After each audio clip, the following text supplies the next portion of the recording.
Direktur Usahawan E-Dagang. Untuk itu kembali dulu bersama rakan setugas di Angkasa Puri. Silakan. Terima kasih banyak-banyak Rashid, cerita pagi dari negeri Kedah kembali ke studio Selamat Pagi Malaysia, dan sekarang kami akan kongsikan kepada anda semua berkaitan dengan cuaca semasa dan juga impaknya, dan saya bersama dengan tetamu melalui talian Google Meet iaitu Encik Ambun Dindang yang merupakan Timbalan Ketua Pengarah Strategik dan Teknikal Jabatan Meteorologi Malaysia. Selamat pagi Encik.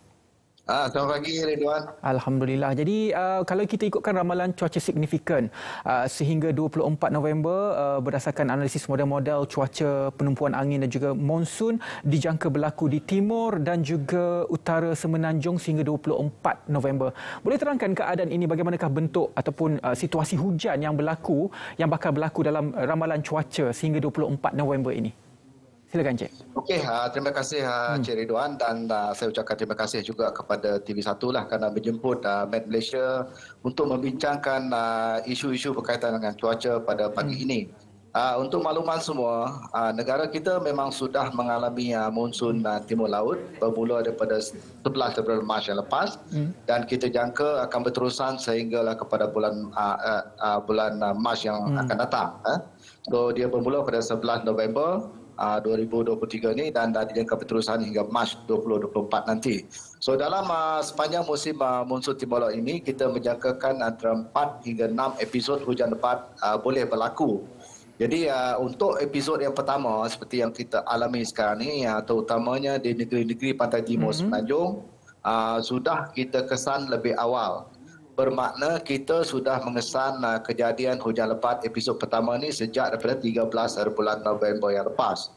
Jadi 13 November ini kita dah keluarkan amaran waspada dulu untuk negeri-negeri di pantai timur lah, terutamanya negeri Kelantan, Terengganu dan Utara Pahang. Dan kita naik tarafkan amaran itu kepada amaran buruk pada pagi 18 hari bulan November yang lepas, iaitu pukul 5.40 pagi, apabila kita mengesan keadaan cuaca semakin buruk. Dan kita daripada 18 November itu kita sentiasa kemakinilah. Pada 2 petang 18 November itu kita naik tarafkan amaran itu kepada bahaya, iaitu warna merah. Yang paling tinggi amaran hujan lebat yang kami keluarkan untuk episod pertama ini bermula daripada 2 petang 18 bulan November yang lepas. So bermakna dari segi pemakluman awal ni, jabatan telah memberikan makluman awal yang cukuplah, bukan saja untuk penduduk di kawasan-kawasan yang terbabit dan juga untuk agensi-agensi pengurusan bencana agar persediaan yang sewajarnya dapat dilakukan lah. Kerana monsun ini memang satu bencana yang kita jangka adalah banjir lah. Dua banjir ini memang akan berlaku apabila hujan berterusan untuk beberapa hari. Dan hujan berterusan ini hanya akan boleh disebabkan leluruan monsun lah. Sebab itu banjir monsun ini akan berlaku. So yang untuk episod pertama ini kita sudah mengeluarkan amaran, dan sekarang ini pun masih ada hujan juga di kawasan-kawasan pantai timur ini terutamanya, dan kita masih lagi mengekalkan amaran, tapi diturun tarafkanlah kepada amaran buruk lah, iaitu warna jingga yang sudah kita turun tarafkan. Jadi untuk masyarakat di sana, saya ingat dari segi pemakluman itu ataupun maklumat berkenaan dengan amaran ini boleh didapati di pelbagai medium dah selain daripada laman sesawang kami. Pula juga boleh didapati melalui sosial media Jabatan Meteorologi Malaysia, dan juga laporan secara langsung lah daripada TV1 yang kita keluarkan setiap hari. Boleh juga penduduk-penduduk mendapatkan maklumat mengenai amaran yang kami keluarkan. Di samping itu, amaran untuk laut juga telah kita keluarkan, di mana laut agak bergelora. Kerana bila ada luruan monsun ini, angin agak kencang di Laut China Selatan, dan ini telah menyumbang kepada keadaan bergelora, dan kita telah mengeluarkan amaran laut bergelora juga untuk Laut China Selatan. Okey. Jadi, Encik Ambun, kita juga difahamkan apabila berlakunya perayaan monsun ini akan ada kawasan yang akan menerima panas yang ekstrim ataupun fenomena El Nino. Kawasan mana yang akan menerima fenomena ini? Okey, jadi untuk kesan El Nino ini kita menjangkakan kawasan-kawasan yang akan terlibat adalah kawasan utara Semenanjung Malaysia. Dan tempoh yang kita jangka El Nino akan memberi kesan ialah pada awal tahun hadapan, iaitu bermula pada Februari atau sehinggalah pada April. So kita menjangkakan kawasan-kawasan di utara Semenanjung masuklah pantai timur akan mendapat kurang hujan. Dan suhu juga dijangka akan meningkat pada tempoh tersebut. Jadi El Nino ni walaupun dia sedang berlaku, tetapi dari segi kesannya pada tahun ini kita jangkakan tidaklah signifikan sangat. Sebab El Nino ini akan mengurangkan hujan dijangka pada awal tahun hadapan. Dan terutamanya negeri-negeri di utara Semenanjung dan juga di timur Semenanjung. Dan begitu juga di Sabah, kita juga menjangkakan akan mendapat kesan kekurangan hujan dan terutamanya di Sabah dan juga di utara Sarawak. Inilah kesan-kesan yang kita dapat perhatikan apabila kejadian El Nino itu berlaku. Okay? Dan El Nino itu sendiri kita jangkakan akan berterusan sehingga ke bulan Mei pada tahun hadapan. Baru dia akan beransur reda. Dan untuk keadaan sekarang, kalau kita faham, kebanyakan negeri di Semenanjung ini akan menerima hujan pada paras 100 mm sehingga 900 mm. Apakah maksud angka-angka ini dan bagaimanakah ia memberi impak kepada negeri-negeri yang terlibat di Semenanjung ini? Ya, Ridwan. Memang sepanjang musim monsun timur laut, negeri-negeri terutamanya di pantai timur memang dijangka akan menerima lebih banyak hujan berbandingan negeri bulan-bulan yang lain dan juga berbandingan negeri-negeri yang lain. So jangkaan kita ini berdasarkan analisis yang telah kita buat dan kita memberikan angka-angka tersebutlah untuk negeri-negeri tersebut. Tetapi apa yang lebih penting di sini itulah jangkaan untuk tempoh curahan hujan dalam satu bulan. So kita juga akan lebih memantau kejadian luruan monsun itu sendiri seperti yang berlaku sekarang. So luruan monsun itu yang lebih penting sebab luruan monsun itu akan memberikan curahan hujan yang lebih banyak dan dalam masa beberapa hari. So itu yang akan menyebabkan banjir. Jadi itulah peranan Jabatan Meteorologi Malaysia. Kita sentiasa beroperasi 24 jam. Sebab itulah kadang-kadang amaran kita keluarkan ataupun kita tingkatkan kemungkinan berlaku tengah malam. Itu bergantung kepada keadaan. Kerana kita akan menganalisa semua model-model yang ada dan juga kita akan menggunakan semua infrastruktur yang ada di Met Malaysia seperti kita punya radar, kita cukup radar cuaca dan juga kita mempunyai penerimaan satelit bumi, gambar satelit. So inilah infrastruktur selain daripada stesen-stesen kita yang berada di seluruh negara. So kita akan menggunakan infrastruktur ini untuk kita memantau kejadian hujan lebat yang disebabkan luruan monsun ini. Sebab itu saya katakan Met Malaysia ni dari segi infrastruktur kita mempunyai cukup infrastruktur dan kita juga mempunyai model cuaca sendiri yang kita akan gunakan setiap hari. Sebab monsun ini kita perlu pantau dengan teliti, kita perlu pantau secara 24 jam dan perbincangan bukan saja di Ibu Pejabat tetapi kami juga mengadakan perbincangan cuaca harian setiap hari dengan negeri-negeri di seluruh Malaysia ini supaya negeri juga memainkan peranan dalam memantau, dalam memberikan maklumat untuk kita mengeluarkan sebarang amaran yang bakal kita keluarkan di negeri-negeri terbabit.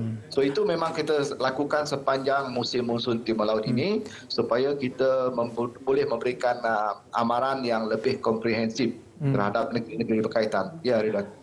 Kalau itu saya sebutkan tadi itu adalah paras hujan untuk negeri-negeri di Semenanjung berbanding dengan Sabah dan juga Sarawak. Sarawak dijangka menerima hujan 250 hingga 600 mm dan juga 150 hingga 400 mm di negeri Sabah. Kalau kita ikutkan jumlah ini kurang berbanding dengan negeri-negeri di Semenanjung. Adakah kalau kita lihat perbandingan ini akan kurangnya risiko banjir ataupun kesan kemusnahan banjir itu lebih kurang di Borneo ataupun bagaimana tafsiran terhadap angka ini?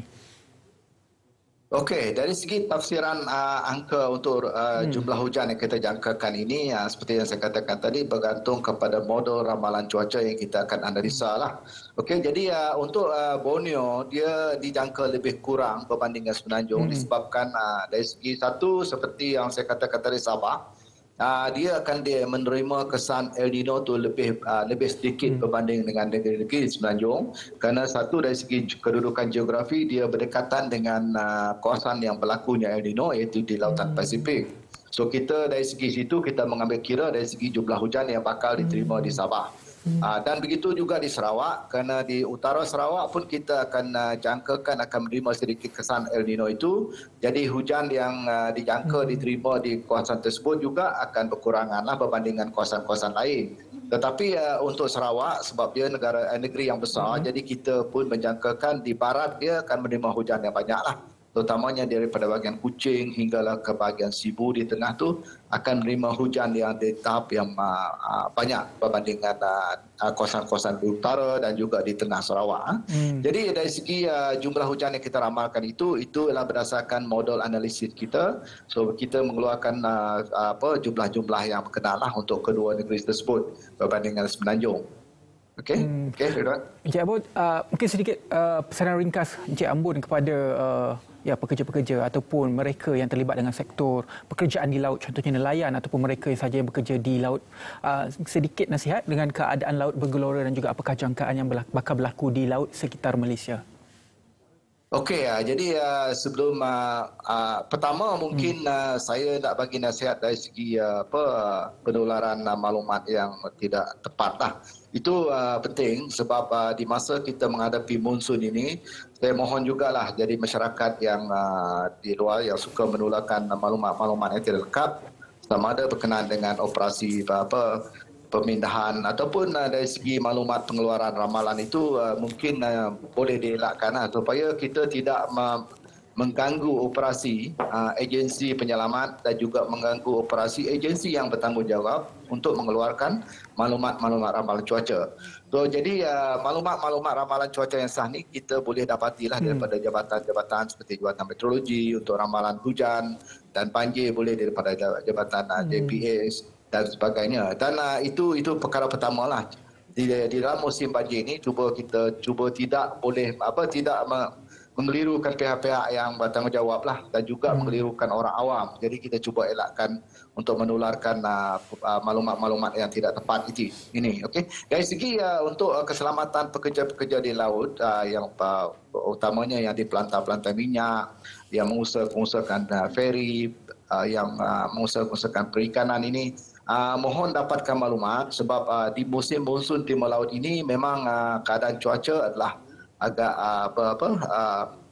angin terutamanya dan ombak agak tinggi di laut dan boleh mendapatkan maklumat ini untuk meneruskan operasi lah ataupun apa-apa aktiviti di laut dan juga di pesisir pantai. Kerana kita tidak mahu keadaan-keadaan yang tidak diingini berlaku dan maklumat sudah kita keluarkan tetapi tidak diendahkan dan ini yang kita risaukanlah. Dan juga dari segi penduduk-penduduk yang terkesan dengan banjir ini supaya ikutilah arahan pihak-pihak berkuasa kerana mereka sentiasa berada di lapangan dan mereka juga mendapatkan maklumat daripada meteorologi ini.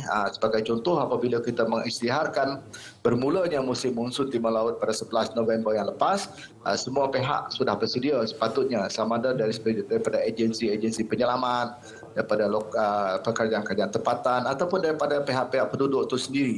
Bermakna kita akan menghadapi musim hujan dan bencana yang mungkin berlaku ialah banjir. So itu semua kena sedia maklum. Maklumat akan sentiasa dikemaskini oleh jabatan kami dan boleh didapati daripada pelbagai media lah, termasuk TV. Kita ada aplikasi My Cuaca, boleh ditengok di situ sama ada gambar satelit secara langsung, gambar radar secara langsung, boleh didapati daripada semua platform-platform ini.